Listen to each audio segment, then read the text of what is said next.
One thing that every driver wants, besides victories, is more and more seat time. And so, how do they accomplish this without actually being in the car? Through simulation. Sure, they can set up simulation rigs at home, but how do they handle it when they're on the road and at the track? Our next guest, Greg De Giorgis with SimMetric Driver Performance Labs, has an answer. Stay tuned. Hundreds of drivers with dozens of teams compete in multiple series with one ultimate goal: to race in the Indianapolis 500. Yet each year, only 33 dreams come true. These are the stories that make up the 33 Dreams of Indy. Welcome to 33 Dreams of Indy. Greg, how are you doing today? Fantastic. How are you, Robert? Real good. So tell me more about SimMetric Driver Performance Labs. And while you're doing that, congratulations on being named an official partner of the Road to Indy Series presented by Cooper Tire this upcoming season. Yeah, thank you. Like you just said, we're very excited to be an official partner of the series this year. We worked primarily in IMSA last year, but it's great to be working with a completely different series this year in addition to IMSA. So yeah, like you said, SimMetric Driver Performance Labs is what I consider North America's premier mobile driver coaching lab. So we have a commercial grade driving simulator built into the back of a 45-foot gooseneck trailer that we bring to race events all over the country. And that really allows us to work with drivers in a simulator environment while at the racetrack between sessions and before them, which really provides a unique opportunity for drivers to supplement what they're doing on the racetrack and improve the performance between sessions. I mean, a driver's got to bring their gear, their helmet, everything else. And I have seen online some pretty exotic setups that folks have at home. I don't think they're going to be bringing those on the road. Or I've also seen some where they have the steering wheel propped up onto the edge of the dresser in the hotel room. I don't know if those are the professionals that we're talking about. So seat time is so valuable, and you talk about that mobile aspect. What was your inspiration for doing that and bringing it mobile? So my background before I launched this business last year was that I was a data engineer with professional racing teams, mostly in sports car stuff in IMSA. And I've worked with a lot of drivers, coaches, teams, and I always saw that there was a lack of or very limited practice time that drivers have on a race weekend. I mean, most in IMSA drivers get 90 minutes or 2 hours of total practice time before they have to go qualify and race, and that's spread out over a 4-day period. But they have to share that with a co-driver in most instances. There's long red flags due to other incidents on track or something else going on. And then there's obviously either rain delays or you're allowed to go drive, but it's in the rain and you know it's not going to rain during the qualifying or race. So it's kind of pointless racing time. So with all the other time that drivers have on a race weekend to be able to use that in a simulator, I think that I feel very strongly that can go a very long way in helping prepare. A simulator will never replace actual track time. I'm the first person to tell you that. But it can go a very long way in supplementing what you're going to do and taking a big bite out of the first part of the learning curve at every racetrack that these drivers go to. Well, I never see a professional golfer go out and take the course without going to the range first. They hit a bucket of balls. They go through their gears, shall we say, as they work through the clubs on it. So it makes sense to do that. I was reading through your bio. You are definitely what I would consider a 33 dreamer from that period of time with the Indianapolis 500. What's this? I read that your first word was race car or a car, and then also while the Indy 500 was on, and then also one of your first jobs was working on Ferraris. Now you got to tell me about this, because I got to tell you, it reminds me of my brother, because I'll sidebar here a little bit. My brother got me into racing, got the family into racing. There was a TV commercial that came on in Yakima, Washington for Yakima Speedway. Saturday night racing coming to town. And he would point at the screen and he'd go, race car, race car, race car. Now he's, a couple years younger than me, but he was immediately drawn to that. We went to the races, and I guess the rest is history from that standpoint. So how did you get your start there way back when? Well, I suppose now that you told your story, it's a little cliche that my first word was car too. But yeah, no, my parents always remind me of this story because they're always angry about the fact that my first word wasn't mom or dad, it was car. And yeah, like you said, I was watching the Indy 500 with my legs crossed or whatever, a year old or whatever it was. And since then my parents would say I've been burdened with the passion for motorsports, but I don't look at it that way. Yeah, so I always grew up watching cars, watching a lot of racing, grew up watching Formula One, I was a really big Ferrari fan. Still am, but have a different perspective on a lot of it now. And my Ferrari passion led me to eventually working starting to detail cars. One of the first high-end cars that I ever detailed was an F40, which is kind of jumping into the deep end with high-end cars. And then that kind of one thing led to another. I got my degree from Penn State in mechanical engineering, worked on the Formula SAE team a lot, made the decision late in college to actually pursue motorsports as an actual career and not just a hobby. One thing led to another, and then I got into sports car racing as a data engineer a couple of years later. And now in 2020, I'm the owner and founder of a mobile sim lab that I bring to race events all over the country. So it's been a pretty cool story. I wouldn't trade it for anything. It really is. And I think it's the stories behind and the passion. I don't know if it's really being burdened with it, but I'm looking at it from this side of the catch fence, not the other side, because sometimes I'm accused of putting the fanatic and fan, or vice versa, as to what goes into it. So you've done that. Penn State University engineering degree, and then going into the motorsports. I guess it was a passion, but you saw some practical application for that. How are you applying that now today in the simulation system? So yeah, like you said, I have a degree from Penn State in mechanical engineering. What I think I bring to simulators, it might be different from other sim labs or from simulator experiences that people have at home, is that I spend a lot of time finally validating the car models that we have. I would never claim that I'm a driver or specifically a driver coach. I'm an engineer who's worked with a lot of drivers and knows how to use math and science to make a driver faster. So we take put a lot of effort into finally validating the car models that we work with.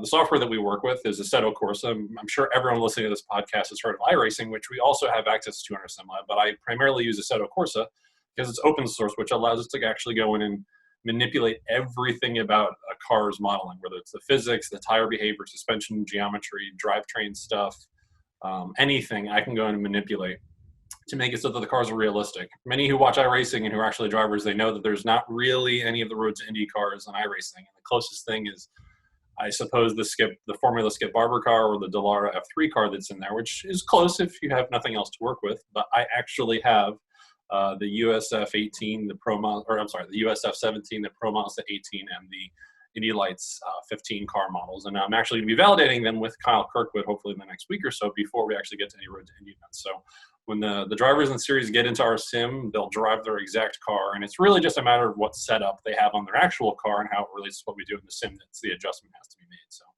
I think that's what we do that's really unique. I'm sure there are other sim places that do it. I'm not going to claim that I'm the only one, but that's something that I think I'll definitely be the only person bringing it to the racetrack. I'll put it that way. I'll say at Daytona, because I had the pleasure of seeing the system at the Roar before the 24, and then also at the 24 hours itself, as drivers were using it to actually prepare, also in the Touring Cup system or Touring Class system that was at Daytona. I want to talk a little bit more about the system. So you talked about it being the equivalent of a fifth wheel setup or a gooseneck setup in the trailer.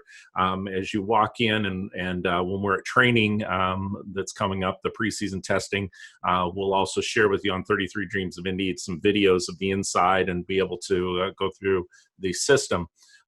But in the back portion of it, I like to think that it's almost like a recording studio. Would you agree that you have three 75-inch 4K video monitors that give a total immersion to it?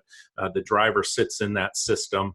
What particular system is that you're using? And if I wanted to put one of those in my house, could I do the same thing? Yes, so the first part of the question is that it's a CXC Motion Pro 2. They're a simulator company that we're partners with. They're out of LA.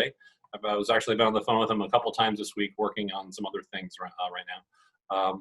But yeah, anyone can custom order the simulator the same exact way that we have it. There's no custom build aspect. I didn't build it in my garage over the winter or anything like that. It's just a custom order, and that was really important to me because I wanted to be able to have a system, obviously, that's extremely robust, that's commercial grade, that feels as real as possible. But I also want something that if clients choose to do so, they can actually order exactly the same system and have it set up at their home so that I could be able to support them with it, rather than me as an engineer developing my own system. Potentially is not as reliable. It might cost a lot less, but there's always a bit of a trade-off there. And I chose to do something that was actually already existing. So it's got the recording studio take to it, that they're inside with the glass. You're able to talk to them if you need to, because outside of it, that's where the magic happens, I guess you'd say, although the driver would say otherwise, is all of your data that you're collecting and the number of data points that you have outside, like a record producer that's able to collect the information. You're able to do that, give the debriefs on the video screens that you have then of what you're going through. One thing I found very was the eye tracking technology. Your car goes where your eyes go, I guess, is what we've heard from Racing in the Rain or Art of Racing in the Rain, but it sounds like it's actually true. That system I haven't seen on a whole lot of other sims or applications. Yeah, so like you said, we have the eye tracking, the Tobii Pro Glasses 2 that we use, that we've kind of integrated into our sim training program. They're actually a standalone system. They're glasses that they have a forward-facing camera on the bridge right between your eyes, and then they have infrared scanners in the back that, in layman's terms, they just track where your eyes are and map that onto the forward-facing video that we record, which basically lets you see a first-person point of view with a small circle that bounces around and tracks where your eyes are focused. In racing, we always talk about you need to look further down the road. You go where your eyes are. So if you can control where your eyes are, that's great. But up until lately, we haven't had any way of actually recording and analyzing the information, and now we have that ability to do. To me, as a data engineer, I'm all about collecting as much information as possible. We have all the video, all the thousands of channels that are coming off of a car. But they're only good for actually telling us what happened, even if it's live. They're only telling us what actually happened. Whereas the eye tracking glasses are kind of a glimpse into the why. Why did the driver do that? When they lost a little bit of control and they're getting a little aggressive on power out of the corner and the car gets a little sideways, do they look at the wall or do they look down the road? And the results will be they'll pretty quickly tell you what you actually did. So in the sim, we can watch that live. We put them in a driver's helmet in an actual car a few times. We can't watch it live, but we can at least watch the recording of that. And that's some really very, very cool stuff. I can imagine that with the overlay of the iPro video that they have and being able to capture that information.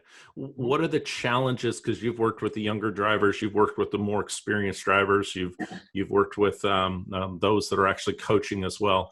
What challenges do the young drivers face? It's a unique challenge to deal with because it's so open-ended. To me, it's that there are so many different options and paths for improving a driver's performance. I mean, I'm just a very small part of that and being in the simulator business. So there's so many different simulators to choose, whether it's building one at home or it's using one at the racetrack or going to a factory simulator somewhere. Again, I'm only a small part of that. You can do whatever you want. I think there's many different options for people that suit differently. But then in terms of it's coaches and teams and budgets you have to work with and so many external factors and sponsors and different series to pick from, you really have to closely analyze what your goals are and how you want to achieve them. And it's so open-ended, and to try to find a path through all of that. I wouldn't say it's difficult. I just think there's so many different ways to go with it that I think that's a unique challenge. I think it's a fun challenge, but I think it's different. Whereas in the olden days, I say that like I'm some old guy, but come more hair than I do. So hey, watch it there. From what I've read, I'll put it that way. There weren't nearly as many options for increasing your performance. It was just about being the guy with the most raw skill. There wasn't simulators to work with. There weren't all these different driver coaches and everything like that. Drivers weren't training 6 hours a day in a gym between races. I think it's just I'm not saying any less about it or anything. It's just that it was a different world than what we had today. Yeah. And I see a difficulty, this is from observing, of getting a consistent message. Everybody has a little bit different approach. I already used the analogy to golf. Tiger Woods has been through many coaches, and they give him things different ways. And one coach may be doing it one way, and a David Ledbetter has you very mechanical and doing it another way. So the same thing happens to the drivers, especially as they move from karting to karts, from their parents giving them as much advice as they can. What I was drawn to by the simulation and your approach is, especially from a business background, it's data. It gives you a common measuring point that if I use this system on this particular date, I'm going to turn this particular lap or sector time. And if I get back into the same system with the same conditions, all that other work that you talked about, I can replicate because I did the work in the gym. I did my focus and concentration when they're doing the light touches and all the stuff that a company like PitFit does. How did that actually improve? Well, unless you're using the same system with the same validation, with the same data, you aren't going to be able to tell. And that's what's fascinating about this as it goes into this. You've touched upon a little bit of the differences with iRacing. iRacing has come a long way from good old papyrus NASCAR racing to go through it. Have you worked any or in your past work on that, or how often do you get in the seat yourself of your own system and take it for a spin? I'd say it's a very nice perk to be able to drive that sim whenever I want to. As someone who's not a really driver, that's as close as I really get most of the time. So, but yeah, so with iRacing, just because we use a set of course, it doesn't mean I think any less of iRacing. I just don't think it suits exactly what we're trying to accomplish. The physics are phenomenal. The online racing community is phenomenal, but that doesn't really apply to me. The physics, the way I have it fine-tuned in Assetto Corsa, to me, it feels even a little bit better than iRacing. But again, it's about controlling and doing what we want to. So again, I'm not saying anything negative. No. And I think the importance there to share with, especially the drivers that are watching, the specifics that you have of the car models that match. That was also something that I'm excited to take a look at it. You're going to be traveling the circuit, and it does sometimes turn into a circus because we've come into town, set everything up, tear down and go. And I mean that in the positive way. Talk about your logistics as you're looking at preseason, your logistics of attending the races and taking your truck down the highway. So what's that planning been like? It's going to be an exciting year. I've planned it out where I already have at least 18,000 miles that the trailer needs to travel. And I've done 3 times as much driving in the last year, going to just the IMSA events than I had ever done since I turned 16. So a lot of driving. It's not necessarily fun because it's a big, heavy truck towing an even heavier trailer behind it. So it's not exactly a race car, but definitely a lot of stuff on the road this year that I'm kind of looking forward to. We'll make the first West Coast trip out for Portland and Laguna Seca later in the year, which will be a very fun, very long trip. It will. I've been mapping it out there. In my particular setup, I'm also incorporating that in, so it'll all be one trip to go to Mid-Ohio to Gateway. Then we'll stop in Vegas, have to do that, and then go out to the Pacific Northwest, see my family. Also looking forward to, I brought up my brother. He is going to be crew chiefing a sprint car this year, and he's sent me some photos where it's been stripped all the way back to the frame, and they're doing their off-season rebuilds. He's a little jealous of us in Florida. We're already racing when they're still over a month and a half away from racing out there. So I like to ask this of business owners. I like to ask this when I was back in my business career and I was meeting with fellow Chamber of Commerce members. In order for 2020 to be a success for SimMetric Labs, blank has to happen. That's a great question. I think to put it simply, I'm most looking to have my clients to do well. I want to see them on the podium. I want to see them specifically on the top step. I really want to see my customers and the drivers that I work with do better than they would have otherwise. It's really that simple for me. That's really why I'm doing all this.